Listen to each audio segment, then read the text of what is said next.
No, this is going to be seen by millions, Mm. but it might be seen by someone who is Yeah, interested. So, yeah. I don't need million jobs. I need one job. So, yeah.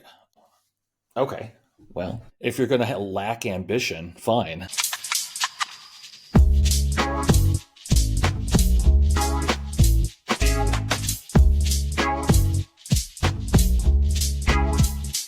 Pavel, who the hell are you? well, I ask If you want to myself introduce that. yourself. Yeah, I was gonna say. I ask myself that every morning. People ask me, what do you do? And I say, I do my best. I sit down in front of the computer every morning, and whatever's happening at work is whatever I got to deal with. And I think that a lot of people in this industry can relate. I've bounced between product management and UX design and UX research and front end development roles kind of for the last 10 years and a bit. And that's really been the unifying principle is whatever needs to get done, someone's got to do it. And very few people have my combination of background, skills, and experience Mhm. that you kind of need to see how the pieces fit together. So a lot of the time, either I'm the one who's got to do it, or explain to someone else how to do it and kind of align them to that goal, to that user centered goal. Because we've been talking about outcomes over outputs in this industry for so long, and I don't think we've made much progress, to be honest. No, we haven't. So I have two questions off the bat based off what you just said. The first is, to what do you ascribe that your set of skills is like the fact that you have those skills is different than what other people? Well, I think that my education is a big part of it. My undergrad is in kind of more conventional graphic design. We had those lead and wood block print machines in the lab. No one was using them, but we still had them. We had packaging No. design, editorial design classes, as well as classes obviously on interaction and digital kind of media. And that's really what gripped me in undergrad. I was always better, I think, at that side of things, one of those designers who can code type of people. And one of the things that one of my professors back then said that really stuck with me is whenever people transition to a new medium, they tend to forget all of the lessons that we learned from designing in the previous medium. So in the 90s and early 2000s, people started putting things on the web, and things on the web looked terrible. And a big part of that was not the technology. The technology was okay. I mean, obviously, things are much better now than they used to be, but you could do some pretty decent things in CSS 2.0. But people were thinking about what are we going to do with this method, with this new medium, and not what are we going to do for our users? What problems are we solving? So it was that perspective that led me to go into my master's studies at Carnegie Mellon for human computer interaction, which is kind of radically 180-degree different look at how do we design systems? What is a computer system? What is its role in mediating, not only how people interact with machines, but really how people interact with each other? Mm-hmm. And coming at it from that angle really helped me understand that all of these systems, they're really more the same than they are different. I forget who it was on old design Twitter. Her handle or her subtitle for her handle was "Fix the forms one at a time." And in my graduate studies, I really started thinking of the internet as just as a bunch of forms. It's forms and labels. Twitter is a form, and you Mm-hmm. put in what you want to post and you click on it, and then there's a bunch of labels that tell you what other people wrote in their forms. Email is a form. A chatbot is the ultimate form because you can type in anything and it's going to give you some kind of output, and sometimes it's helpful and sometimes it tells you to put glue on your pizza. So really, once you get it down to those fundamentals, you can actually start applying exactly the same principles that you were applying when you were doing conventional design, when you were doing the kind of design that used to win awards and get featured internationally. And back when typographers could be superstars, you can start applying all of those lessons, and you can start incorporating the experiences and the lessons taught by people like Erica Hall, who also have that degree of understanding. So Mm. conversational interfaces, her book, explores a paradigm that a lot of people don't really embrace as much as they should. And I think that honestly, it's one of the most important books I've read that has informed my design practice. Because when I'm stuck on a problem with a user journey, I always go back to that. And I think about if there was no interface, if I was just hanging out with my computer and talking to it, Hmm. how would I ask it for what I want? And how would it tell me how to ask it for what I want? Because, like with any person, there's going to be a certain amount of time that you have to take to figure out how do I tell them what I want? How do I explain to them in a way that makes sense to them? How do I fit my communication to their mental model? And Hmm. a human mental model is obviously a lot more malleable than a computer's, because a computer's is kind of set in stone unless you crack open the code yourself and you try to reprogram it or you try to do prompt engineering or whatever. You're really going to have a bad time trying to convince a computer to think like you. If the system is not designed well for your set of assumptions, you have to think more like the system. And the system has to tell you how to do that. The system has to explain what it's doing and why it's doing that. And obviously, the best designed systems meet somewhere in the middle where you have a set of assumptions that the system clearly articulates, but also the system's designers have clearly understood what assumptions you're going to be coming to the system with. And finding that middle ground where the new concepts that are introduced can be minimized and Hmm. bringing over your knowledge and your experience from other applications can be maximized, even if it's something that's not necessarily standardized. For example, pulling down to refresh as an interaction technique. There's no central library for here is the way you must do it that everyone expects to know. And for a long time, the hamburger menu was an example of something that people were doing because they saw other people doing it. It's never been a very good interaction technique. You know, people No. have been complaining since it came up that hey, it's the hamburger menu, it's the kebab menu, it's the taco bowl menu, making fun of all those different icons. But it's a pattern that more or less ended up working just because designers brute forced it and people Yeah. figured it out. Learnability versus usability. Exactly. Yeah. And I think that a lot of things on the internet and like a lot of software came at it from that perspective when Hmm. it really didn't need to. And I think there's something to be said for that. So my background is in B2B and enterprise. I work at AWS now. Before I worked at Bloomberg. Before Bloomberg, I worked at a startup for automation and data management. So none of those are really things where you expect to come in and know what's going on. If anyone's seen a Bloomberg terminal, Yeah. there's a learning curve. It's a learning curve that takes people years and decades, but once you get it, you really get it. And there's a prevailing attitude of, well, it's enterprise. They will have training. They will have training. They will have documentation. People can Right. go and look up and learn and see how it's supposed to work. And that fails for the same reason that They won't be those given time to do the training or to look up the documentation absolutely. because fast, fast, fast.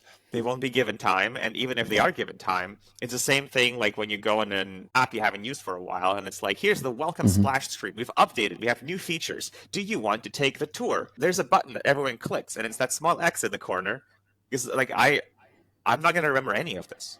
Right. You're not giving me this prompt at a time when I need it. You're giving me the prompt at a time that's convenient for you, the designer, because everyone passes through this onboarding, and we can say, hey, look at our metrics. We onboarded 100% Hmm. of our users. Well, most of them clicked the X button, and the ones that didn't retain anything. So your actual conversion rate for people who learned is much closer to 0 than to 100. Right. But we met the metric, so it's okay. Exactly. It's okay. I mean, it was the wrong metric, but yeah, we met it. Yeah, it's funny how do I want to say this? The prevailing wisdom, maybe that's not right, but I'll just use it anyway to get the thought out. The prevailing wisdom is everybody is going to be using the thing I designed all the time, and therefore maybe we can cut some corners on usability because they're just going to be in there all the time and they'll learn how to use it. And I think obviously there are cases where that's absolutely true, especially if you're making business processing software. I'll just say generically, people have to use that to get their work done every day. And, maybe there are some apps out there that people really hope that users are going to use every day, but the reality is that a lot of those things they probably shouldn't be using every day. And when they don't, like, how are you failing them because you didn't consider that they don't think of you as the center of their universe? Yeah, I think Uh, that's a great example. Also, a great example is like tax software, which you will use once a year. right. And yet, I'm sure that the user stories, they, as a user, I want to do XYZ, they're defining that person as the user of their software, when that is, it's like 1/3 of 1% of their year is spent doing Mm-hmm. this, and that's assuming it takes them a whole day to do that, those taxes. It's Right. it's more likely going to be less than 1/10 of 1% that they spend with your app. You can't really define them as your user. So Right. that's kind of an old argument that I don't really want to get too deep into. Like, do we call them users? Do we not call them users? But I think that whenever you can get specific, you should. Mhm. The needs of a small business owner when filing taxes are so radically different from my needs that you should say, as a small business owner. And a small business owner is a small business owner, 100% of their time, even though they're a user of your app 1/10,000th of their time. They're probably even thinking about their company when they're sleeping. So Right. it's a much better framing and it's a much more helpful framing. But it's also more difficult to do that and to think about that full system than it is to focus on your features and your widgets. And so people don't do it because you don't have to. Like you said, Mm-hmm. it's fast, fast, fast. Um, ship, ship, ship, and then after 2 years or a year and a half, you leave. And if the numbers are going down, that's someone else's problem and not yours anymore. Right. Yeah, I've always thought we should write user stories as an intermittent interrupter of a neutral system. I would like to, um, because these systems just sit around doing whatever they do, waiting for someone to come along and Mm-hmm. interrupt them, and then hopefully the interruption doesn't last very long. Yeah. Keep those systems running very smoothly. I think that a better framing, and one that I've used before, and I've written about this as well, is you flip the user story. As a user, I don't want to log in. As a user, I don't want to do my taxes. How much can you do Yeah. for Let's me? be real. Yeah. Right. Yeah. Yeah. Like, I honestly, I think a lot of people will agree with me. I don't really want to use a computer. I want to lie on the beach and I want to sip, the beverage of my choice, and I want to read a nice book and I want to enjoy my life. And I'm forced to use all of these tools and all of these products. Like, no one wants to use a product. No one says, I am looking forward to a full day of Microsoft Excel. They want to pursue the thing that Excel enables them to do.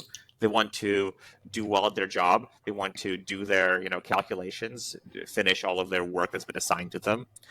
But they don't really want to do it for the sake of doing it. And I think that embracing that is a much more powerful way of approaching human-centered design.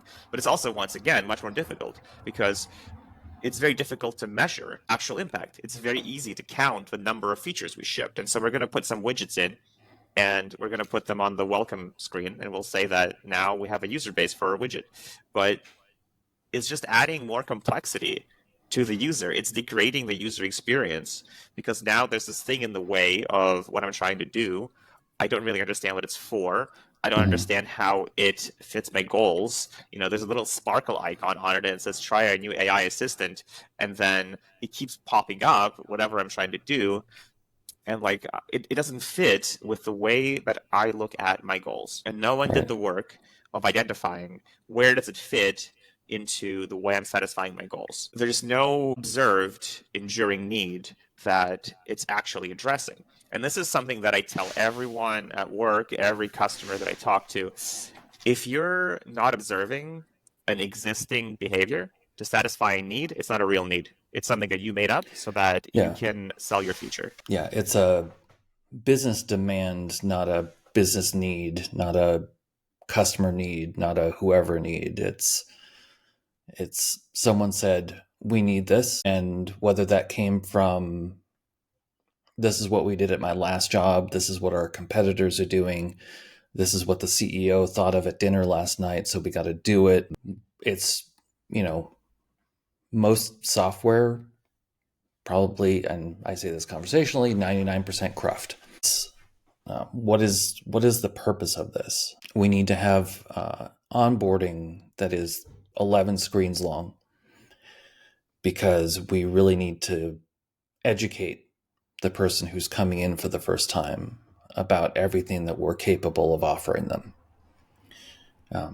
To which I'm like, well, isn't that what your marketing site was for? Isn't that what your social interactions are for?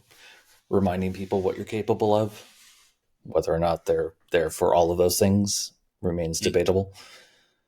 But it's this constant conversation that I feel like I'm working with people who are in a constant state of terror that no one's going to listen to them. And getting people to calm down first is a real challenge, because they need to calm down and feel, I guess, safe, and before they can really listen to what, and I'll say this very broadly, what the system is telling them. The context of the system within which they're trying to work is telling them. That includes people, that includes the products, physical or digital, the whole thing. Yeah. There's a piece that I wrote on that a while back, and it really goes back to emphasis of the whole industry on data driven. You have to have data to back up your decisions. With data, you have to measure the impact of your decisions. But to your point, if you're scared, of not being listened to, if you're scared of being wrong, you are always going to interpret that data, or even you're going to gather that data in a way that is safest, in a way that reinforces existing assumptions. Nike just lost 32 billion in market cap, or sorry, maybe it was 25 billion. Yeah, 25 billion in market cap, because they were looking at their data through a lens of, let's assume we're doing the right thing. And they've optimized their entire system around that data, and it essentially ended up being self-reinforcing, because they were measuring the thing that was easiest to measure. And they were taking back to the CEO the information that, hey, your initiative is working, all the way up until it wasn't. And they weren't able to see that. And the people who did see it weren't empowered and didn't feel safe to say it's not working. And so, yeah, you get product managers who are making the safe decisions. I think that the majority of dashboards that are out there in the world come from that kind of thinking over and over.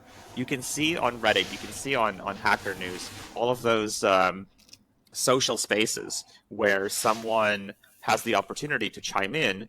People will say, I don't want a dashboard. Studies have been done on dashboards that people don't use them, people don't know how to use them, people don't see value in using them. None of the information is actionable. But we have to have a dashboard because we're data driven and we need to report something to our management. These things get created, and people spend all their time scrolling through them, trying to find some data that's actionable. We had a customer, and this is my most recent article, really driving for a dashboard that would show kind of some statuses. And we tried to convince them not to do it, because we did a week of research, literally just like we spoke to 10 people. And everyone said, I will never look here because I'm assuming that everything is working fine. And if your dashboard is telling me something's wrong, I will not see it. I want you to tell me that something's wrong when you know something is wrong. You have my phone number. You have my email. You can contact me. And you can tell me what I should do. But I also don't want to do anything about it because you know there's a problem. That means you can fix it. That means that all you need to do is tell me if there's a delay in what I need to happen. But all of that is hard. The dashboard is easy. Yeah. I mostly hate dashboards. There's a couple times where I think that they are appropriate, but it's mostly for internal people wanting to, and I'll say broadly, wanting to understand the health of their company today, right now. But again, that's what pagers are for, hey, the system's down, you're on call, or, is revenue up today? I'd like to know that as the business owner. But beyond that, it's, let's fill this with graphs and things that people are hey, it looks nice. Yeah. Looks nice. I looked at it the time that you showed it to me and never again. Exactly. And I think it really comes back to what we were talking about defining your user. the way that you're articulating it, like as an engineer, I want to be paged when there's an emergency that requires my attention. As a business owner, I want to be able to check in on revenue or on the goals that I measured on so I can see what's happening. But it's all extremely role related. And Right. you need to be very, very explicit on scoping the what needs to exist in the product for each of these people. And that takes a lot of work. But Yeah. because it's all the same form factor, it's all the same dashboard, in the imaginations of people who haven't thought about the system, it's all one item. And so you get user stories. This is something that I've actually seen in the wild. They said that as the appropriate person, I need to take the appropriate action at the right time when see the appropriate data. It's like, I mean, yes, it's true, Right. but it's kind of like unfalsifiable that Yeah. it's justifying itself. And It's probably the best and the worst version of a user story. Like, yeah, absolutely. That sounds great. yeah, Also, what does it tell me?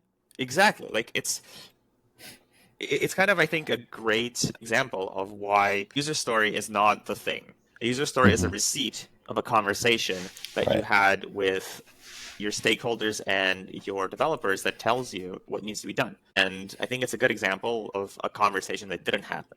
They just Yeah. kind of put in something that satisfies everyone. There's Yeah. another user story that I've seen in the wild that was kind of diametrically opposite, and it goes, as a system, I want to access the database so that I can get the data. And I think that it's, Sold. yeah, exactly. Like, yeah, Yeah. sure. Okay. Maybe in 50 years, we've got AI actors that are doing this. We need to write it as a user story. It doesn't make any sense. It's people checking Yeah. boxes because someone told them it needs to be in this format. We got to have a user story and we got to have a dashboard. It's exactly the same thing. Yeah. I've never, ever, ever, ever found user stories useful for the point in time where I'm involved in a project, which is a little too generic. So I'll be a little bit more specific.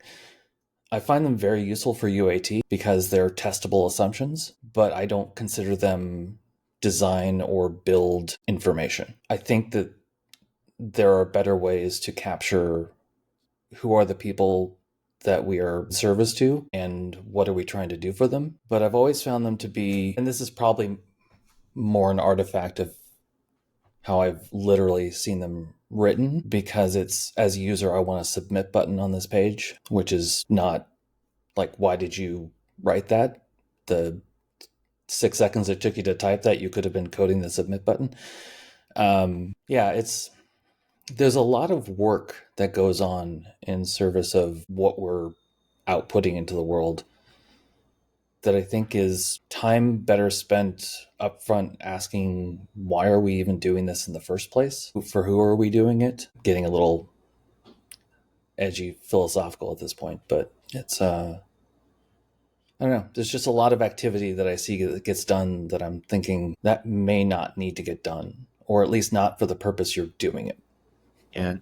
And it's again, it's the a lot of times we, and I'm just saying broadly because I do it too, I'm sure, aren't really questioning why we're doing the thing, why we're making a dashboard, why we're making a product, why we're trying to help these people versus these people. I think that is exactly the issue.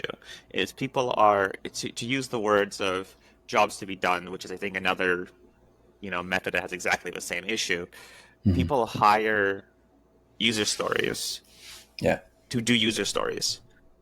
Yeah. And Yeah. I think Yeah. that is broadly true of Scrum and Safe and all those things. It exists for its own sake, and impact of adopting it is demonstrated as compliance to it. That we are adopting Agile so we can do Agile. Right. Yep. Yep. Yep. And I think that that's also the same thing with features. I'll always talk about how you can use exactly the same product and design methods to build good process as to build good products. What are you using user stories for? And how will you know if it's successful? That's basically the questions that I always ask is, how will we know if we are wrong in our assumptions, and what are we going to do about it? And so I think that for user stories, the answer is we won't and nothing. And Right.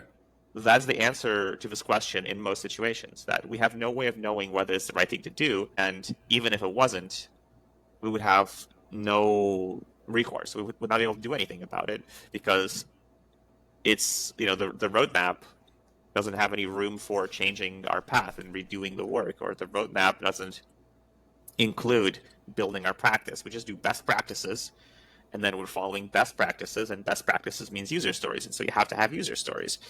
And that's the conversation. And I think that people really need to reflect on what is the point of this tool that is not just being agile or following best practices, and where is it working for us and where is it not working for us. And I think that honestly, that nuance, not just binary yes or no, but where, under what conditions is this true, is so critical and so often missed.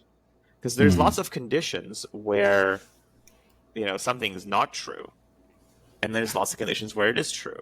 Like to give an example, it's easy to sell your home in New York.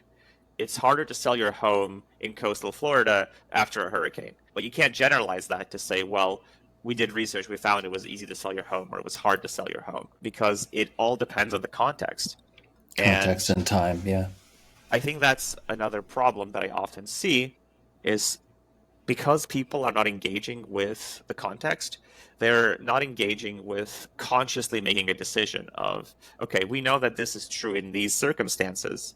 I'm okay with that because I believe these circumstances are prevalent in the field we choose to play in. But because that choice is not being consciously made, it's just like, well, it's true, let's go. Or, well, it's not true, let's not do it. Because really no metric, and I had a post on this recently too about the drill thing, I'm sure you saw it. There's nothing that can tell you or make a decision for you about the space you want to play in. At a certain point in time, you need leadership. You need someone to stand up and say with intention, we are going to do this. I believe this is the right choice. And, people can't do that if they're scared. People will want a framework to tell them what to do, or they'll want a machine to tell them what to do so they can later say, the machine told me to do it. Yeah. This for a long time, this has been my thing. It's like, I don't know, this is sort of related, not related, but because I saw something recently about, well, let's be real. I saw a headline recently. I didn't read the article about like something like death of the chief innovation officer. My first reaction is like, I'm not surprised, because if the chief innovation officer who sits with the other C-level people, those other C-level people, their main job is to maintain the status quo as best as possible and don't change. Broad brush painting here. And, a lot of times the fear of that, well, what if we change things and things just go south? What if we experiment with this and it goes wrong? This is dipping toes in the water of, hey, let's fail fast, whatever that actually means. And broadly, I just feel like there's this real hesitance because I want to keep my job.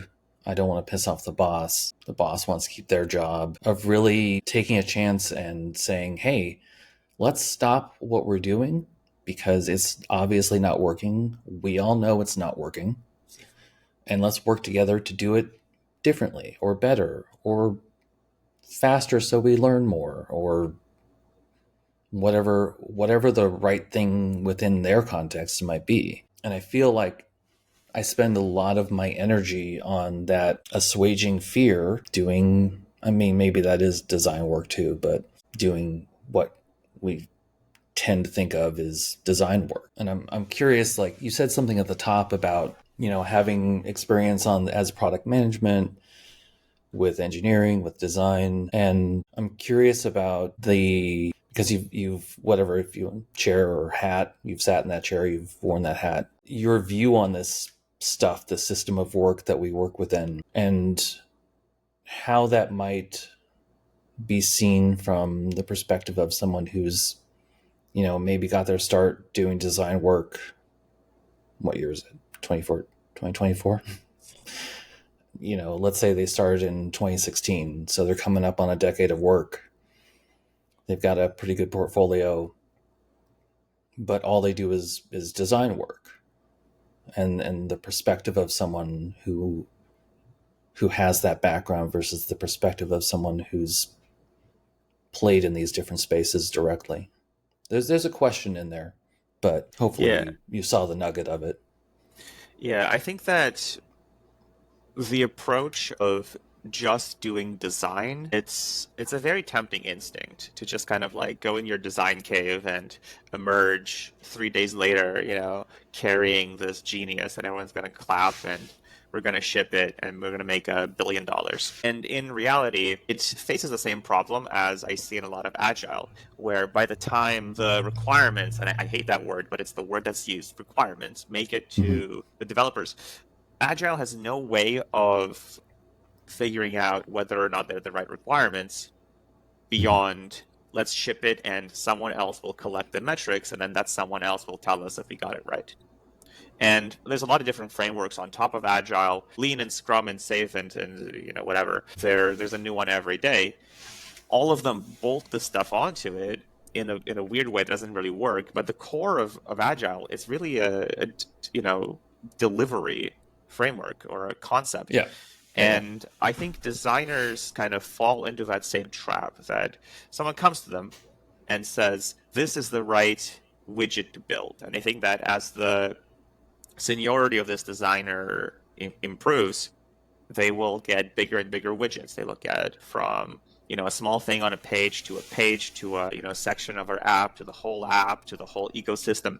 But it's always going to be waiting for someone to come and tell them this is the user need. And a lot of the time, those people did not do the legwork. They did not have those conversations. They didn't even necessarily see it as their job to do it. And so they're giving you something. They're giving that designer something that is not validated, something that is not really thought through. And it's really part of the job to take ownership of that, I think. If you're hoping to be moving on into a senior role and be effective in that role, you need to understand the stakeholder as another type of user, an internal type of user. Because if you think about it, the majority of our artifacts, they're not screens.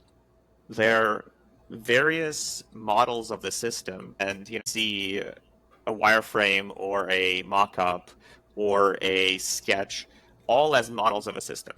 It's Mm-hmm. not a product. It doesn't work. Even a prototype doesn't work. It's something that we show to people internally to kind of gain alignment for our decisions and to make sure they understand our decisions.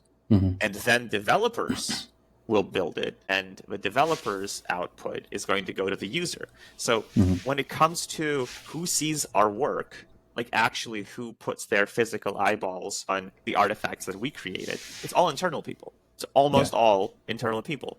Outside of user research that you're doing directly with a customer, using your prototypes, it's going to be someone most likely with the word manager at the end of their title. And you need to understand how these people tick, what they care about, and what they're trying to tell you. I think it's a very common view, UX, that no one else cares about the user. Only we care about the user. We own that relationship. It's our responsibility to be a champion Right. of the user. And as someone who's been a product manager and as someone who's familiar with developers, I can tell you that's nonsense. There's no one who goes into that office at the start of the day or logs in if they're remote and says, I'm going to do a bad job. I'm not going to make a good user experience. I'm going to intentionally make it crap so that I can get my bonus.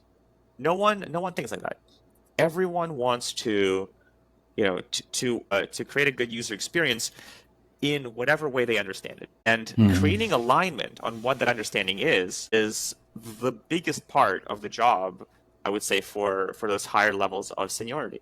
Because what do people do when they have an idea that they think is going to improve the user experience, is going to make the product better? They're going to go and tell you, hey, build this for me. And like you said, it's some executive had an idea, over the weekend, and we're going to go and build it. And some of those things that they think, like, oh, this is my idea, this is the thing that's going to be good. Some of what they tell you is not what they think. It's what they think you need from them. And there's going to be a certain amount of definition where they're making assumptions because they think it's helpful. They think it's providing helpful context. They think it's providing helpful details. And if you take all of their words as requirements, then you're going to make something that sucks. You're going to make something that doesn't work well. And they're going to be upset too. And they're going to say, the designer didn't do a good job implementing my vision. Therefore, it's the designer's fault. It's not the vision's fault. No, it's most likely the vision's fault. It's most likely that they didn't think it through. But if you're going to get blamed anyway, you might as well do the work. You might as well check and say, listen, we didn't spend a month building this. We spent 2 days talking to people. We figured out that our assumptions are incorrect, and those were the foundational assumptions of this idea. Or you can even go back to them after talking to one subject matter expert that they're probably not connected to. There's a really good framework I've used for this before called PACT, P-A-C-T. It stands for People, Activities, Contexts, and Technologies. It's almost entirely unknown outside of HCI, but it's so useful because you track down one subject matter expert. It's like a business analyst or something in your company, and you talk to them for an hour, and you get this download of all the critical information. And you go back to your executive and you tell them, like, this is why this is not going to work this way. Like, we made these assumptions. It was the thing we believed at the time. But look, we didn't have to build anything to find out those assumptions were wrong. And these are the implications. And you're putting the decision back to them. And you're letting them save face and say, oh, it was a suggestion. You know, it was just like, I thought, knowing what we knew back then, this was the right thing to do. Now we know it's not the right thing to do. Or they can say, no, this is what I want. It's a requirement. And then you can kind of figure out what you can do about it. But I think until you've created that clarity and that alignment, you're going to struggle. The trickiest part comes when you have the three-legged stool, and there's a design org, and there's a product org, and there's an engineering org. And a cross-functional partner kind of nominates themselves executive and starts acting in this way, where they come to you with requirements, and they come to you with ideas, and you have to figure out which is which. And that's really where you need to get your EQ going, I think, because in a lot of orgs, the person making design decisions is someone with the title of manager or director. Right. Really. You are influencing them, and you're rendering their idea into detail, but that's what you're doing. You need to advocate upwards to your manager and their manager so that they can advocate for your vision laterally. And it's not a good way of working. It's a very dysfunctional way of working. But in a siloed org, that's what you have to do. The only person who can influence your cross-functional stakeholder is their manager.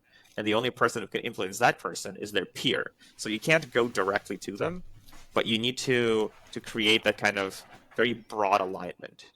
And that's hard. It's a lot of work. It's a lot of meetings. It's a lot of what product managers should be doing, and they're not always doing it. And so I think my advice to that, 7-8 years in designer who's trying to take their practice to the next level is you need to be good at creating alignment. And alignment is more important than being right most of the time. I would say the 80-20 rule applies here. 80% of the time, I'd say it's more important to be aligned than right, because you ship something that you're aligned on.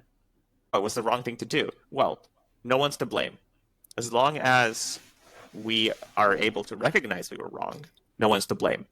It's really hard to recognize that we were wrong if someone is to blame, because that person's going to be very opposed to it. But if we've created this kind of shared understanding, then as long as we have clear eyes about whether or not it's true, it's fine.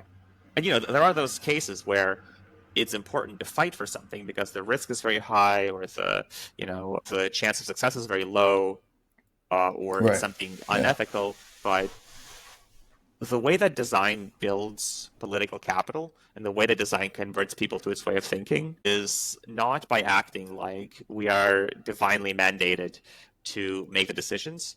It's by getting the people who make decisions to agree, ideally with you, but just to agree with each other will already get you most of the way there. Because otherwise, well, you might be right, but that product's not going to get shipped. Nothing is going to make it into production if there's no alignment. And then, everyone loses, and you most of all, because you get pointed out as, here's this person causing problems. Yeah. especially since you're the one who's responsible for what everyone, and I mean everyone, thinks of as the product, the interface. Customers think of the interface as the product. Yep. Business people think of the interface as the product. And who makes the interface? I know that engineers make it, but it's like you were saying before, as a designer, your output tends not to be the final system, but a two-dimensional model of aspects of it at certain points in the flow. And that's what people have been aligning around. And when your thing is wrong, it's easy for designers to get, in trouble for that. Yeah, it's quite a conundrum because ultimately the business model is the product. The product that Uber sells is not the app.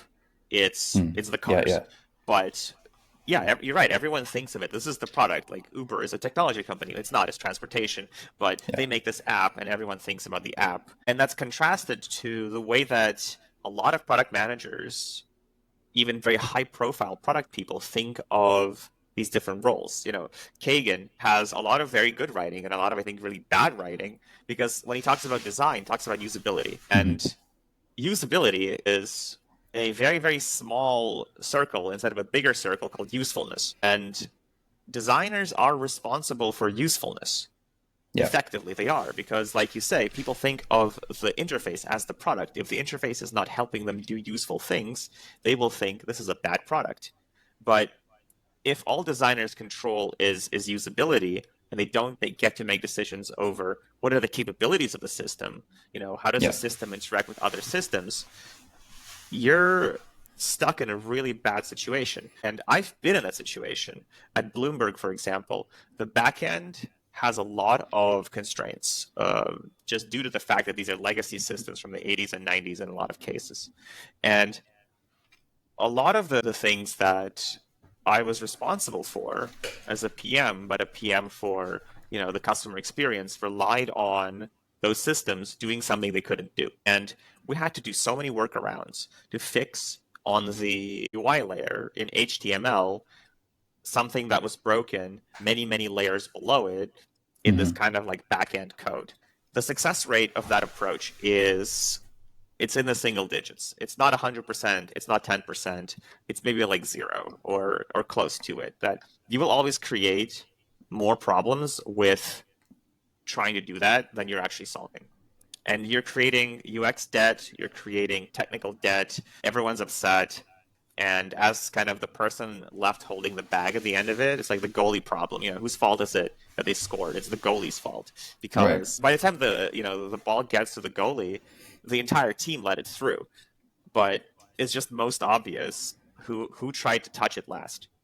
So I think that that's why we cannot ever make a significant impact in our design cave. We need to get out there, we need to talk to people, and we ultimately need to work backwards from the experience we want the customer to have. Start with the goal and then figure out what are they doing today to get to the goal, and then where are in that process is it broken? Because we talk a lot about you got to think big, you got to make this transformational thing, but it's really hard to, first of all, build an end-to-end journey, and second of all, to sell an end-to-end journey to the customer.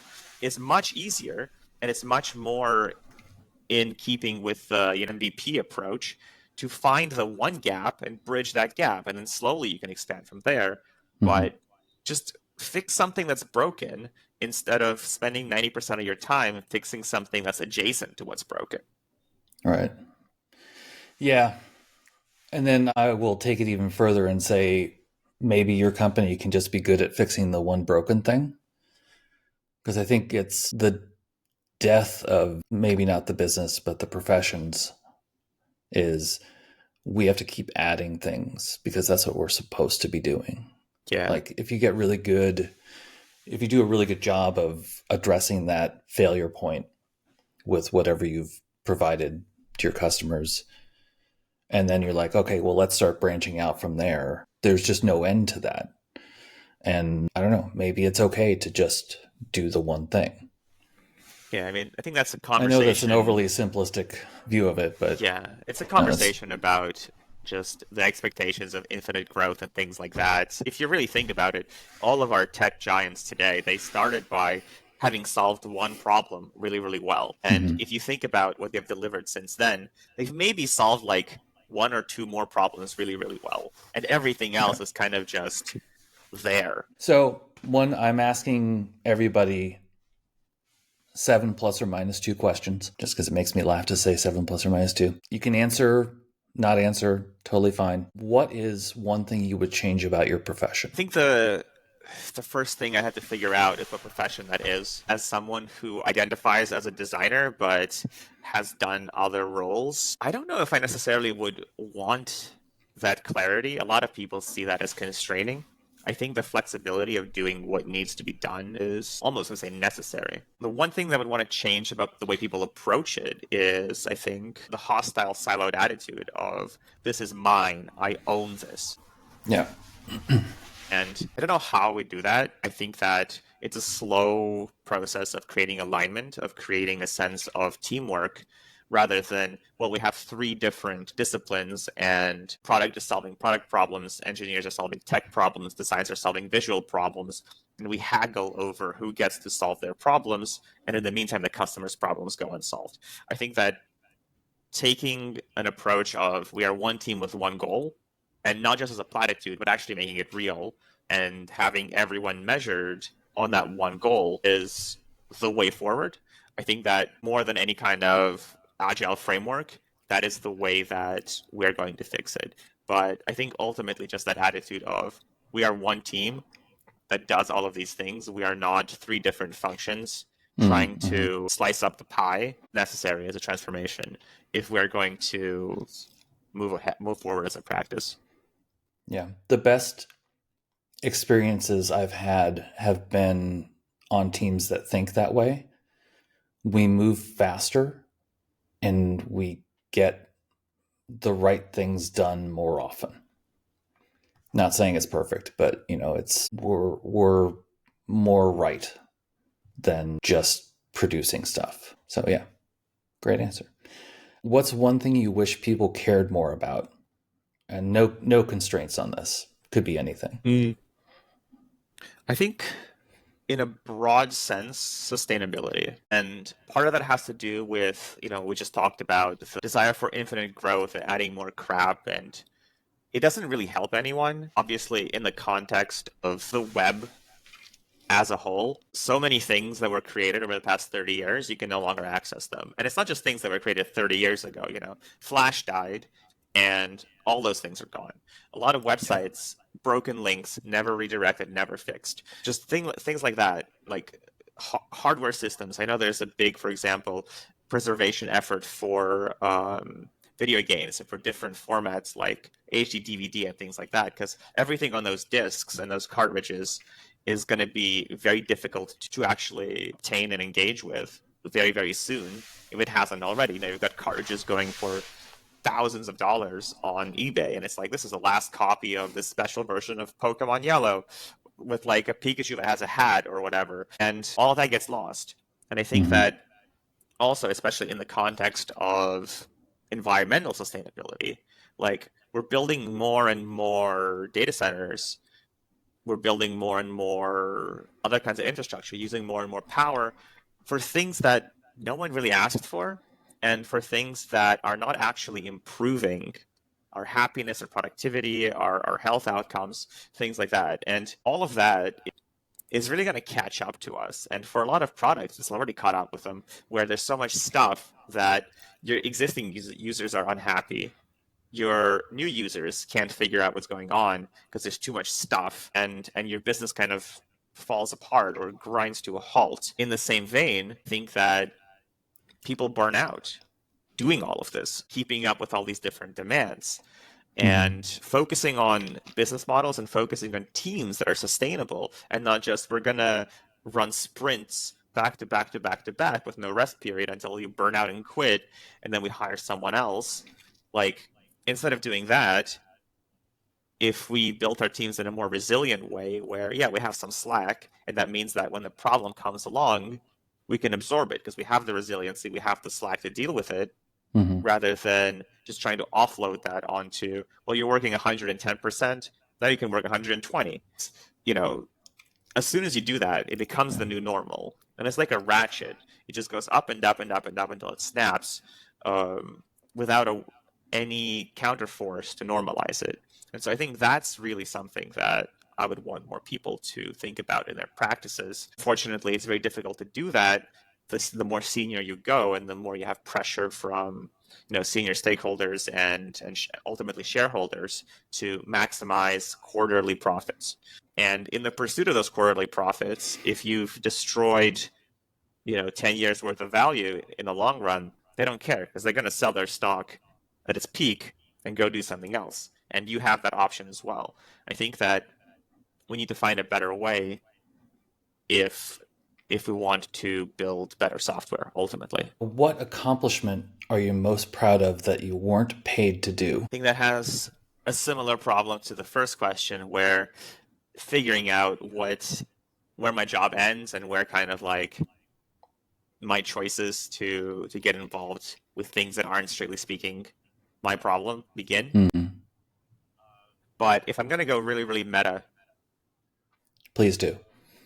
all the way back in probably over 10 years ago now, we spent several years building a fence around the cottage. And I don't know why my family decided to not just like buy a fence and get it installed, but we drove down to like the wood mill, and we got boards, and we drove the boards back, and we sawed them into shape ourselves, and we planted them in the soil, and we fill it up with concrete, and this is like a super old school thing, but we got motor oil to waterproof them with. You just paint the motor oil on like paint because it's cheaper, and that's terrible for the environment. But this was like almost, I think, 20 years ago at this point, and it took us, I think, 2 whole summers, like among other things, to finish that fence.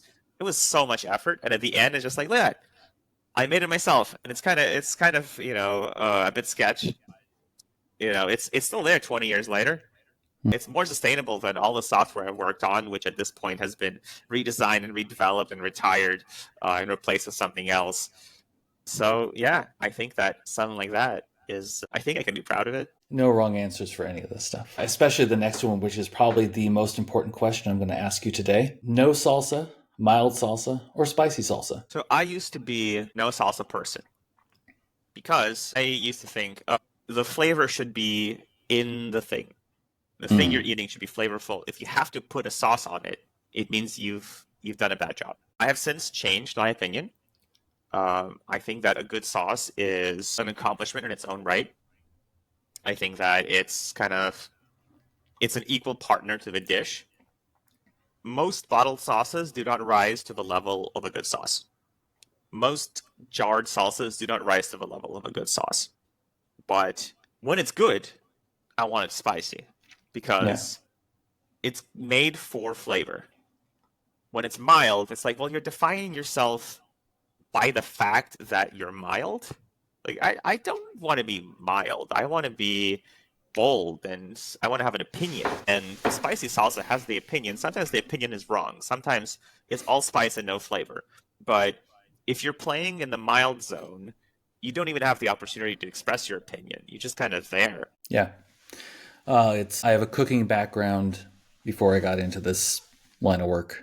And sauce is basically or food is basically a sauce transportation device, unless you're talking about some of the highest quality core food, having a fresh off the vine tomato on its own, or having Wagyu beef or something like that. You want it with nothing on it sometimes. So. All right, so next one is what's your favorite place on Earth? It's a great question because, obviously you can frame place as a very broad or very narrow kind of thing. If I'm going to go medium-sized, I would say Taipei is my favorite city on Earth for sure. It's kind of like the best parts about New York, but without, the worst parts about New York. The energy, the food, the subway is a lot better than New York. Hmm. The hiking, very accessible, very easy to get to. You've kind of got those elements of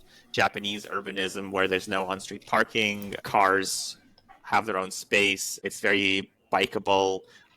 It's very much about that like micro transport, and it's just it's a really really fun place to be. That is kind of informed by the fact that I've only gone there on vacation. I haven't like lived there, so I associate Right. it with just Right. having a good time. I think if I was visiting New York instead of living here, I'd also be like, "Oh, New York, it's so great," but it has its ups and downs. So I think that like medium scope, that's my answer. Smaller scope, I like my couch. My couch is great.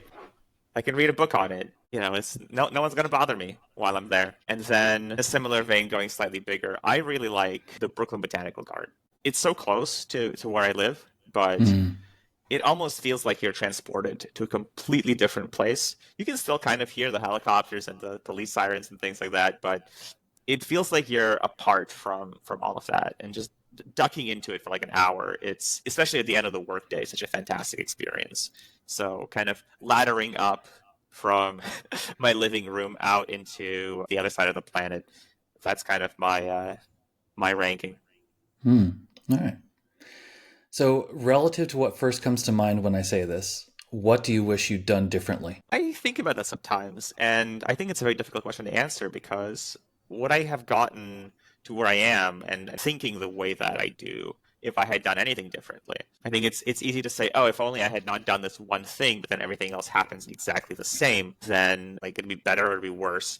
I think the easy answer, kind of keeping that in mind, is I would have moved on from several jobs much Mhm. earlier than I ended up doing. I think that there is a kind of complacency mixed together with inertia that you kind of get in a lot of places where you think, oh, I'm gonna show up here, I'm gonna do really good work, and you need to trust your gut when your gut tells you this is not the place where you're gonna do that good work.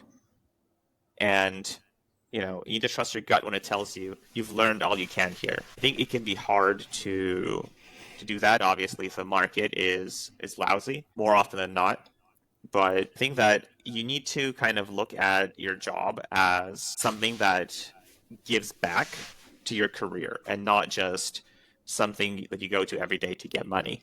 So yeah, it's a lot of work to look for a new job, but I think that once it's tapped out, it's time to move on. You need to be decisive, and the more frequently you do it, the better you get at interviewing. There are obviously Hmm. people whose main skill is interviewing and they do quite well for themselves. If you're a person who is really good at your job and you're scared of interviewing because you're not very good at interviewing, I think that practice makes perfect, and you're going to be able to achieve a lot more quickly in those roles. And once you've kind of gotten that, you can move on faster. So Hmm.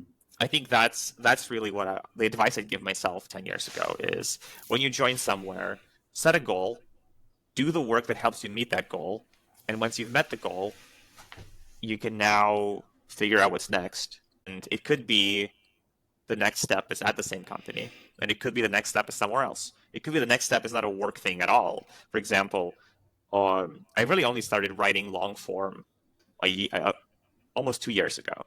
I really only started doing a lot of social media stuff about 6 years ago because Hmm.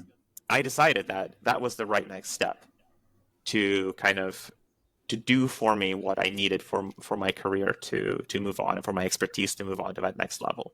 And I think that applying that same attitude to the job from day one, not from like, oh, it's 2 years, 3 years, 4 years in, Right. you're Yeah. tired, you're burnt out, and you're start like that's too late. You need to start thinking about the next step when you take the first step. Yeah. One of the things I say to people is day two of your new job is day one of your next job search because there's always something that's going to be better for you out there. And recognizing, of course, that it is a job to find a job, but at least being open to what changes might come your way is really what it comes down to.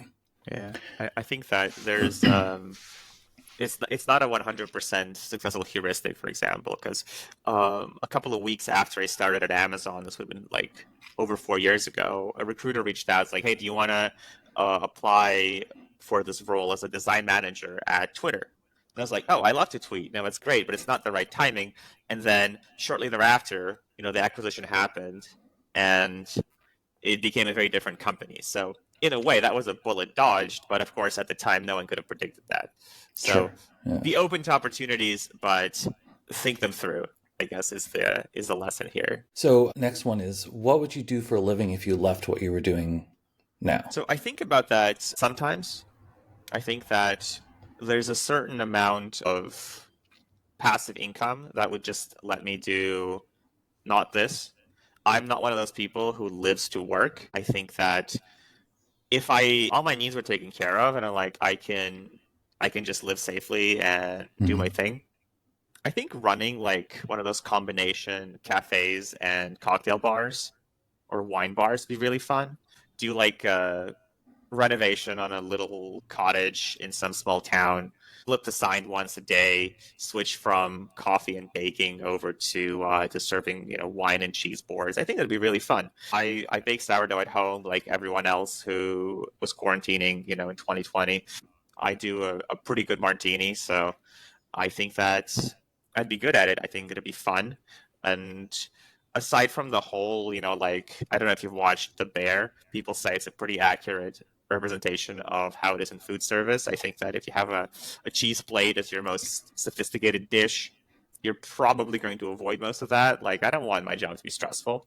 I want to kind of relax and have fun. Mm-hmm. So I think that's, without thinking too hard about it, that's my answer. Just do like a little bar or something. I don't recommend thinking too hard about anything. All right, so imagine it's a year from now. What do you hope to not be carrying around with you anymore? Physically or emotionally? I word these questions very specifically to be as open to your interpretation as possible. I mean, I travel pretty light, so that's not carrying around with me. I mean, one thing that has changed for me very recently is I got my green card after years and years of sitting on different visas. And so I think that was something I was carrying around with me that I'm glad to be rid of now, is like the pressure of I need to renew my visa. And yeah, it's 2 years away, but everything takes a really long time. So it's kind of like, oh, I need to do this, I need to do that. I also recently bought my apartment. So that was another thing. Like as a renter, you're always on that very short horizon of I need to worry about this. It's happening soon. I need to move soon, renew my lease soon. I hate moving so much. So those were things that I've already gotten rid of. I think in years' time, I kind of want to, I think, not have to deal with my desktop computer anymore. I built it in 2014, so 10 years ago. It's not very good now. It takes up a lot of space, and I think if we're extending the metaphor of carrying things around perhaps a little bit further than you intended, I don't want it to take up space. I think in general, getting rid of stuff, like there's this natural instinct to accumulate stuff, and I think that turning that around and being like, I don't want to carry this with me. I don't want to have all these things. I think, just like that, I want to shrink my footprint. I want to have a smaller computer that still does all the things I need it to do. As an example, yeah, I guess that's my answer. Yeah. My relationship to stuff changed when I had to clean out my parents' house after they died. And I was like, yeah, we don't need, gas receipts from the 70s. Come on. But yeah, it's just things that have purpose, and maybe it's okay to let go of things that don't. Yeah, no wrong answer to any of these questions. It's more what comes to mind. It's stuff that I think about for myself a lot. So I want to talk to other people about it too and see what their perspective is. And hopefully you can answer the question for me so I can know what to do. I think it's a lot easier to answer questions for other people than it is to answer them for yourself. For sure. Yeah. Well, that's it. Thanks for chatting with me. It's been a while since we've talked via video. Thanks for having me on the show. Like I mentioned at the beginning, I am looking for my next step after my work as a design lead at Amazon. I've been here for almost 5 years. I'm looking to take that next step.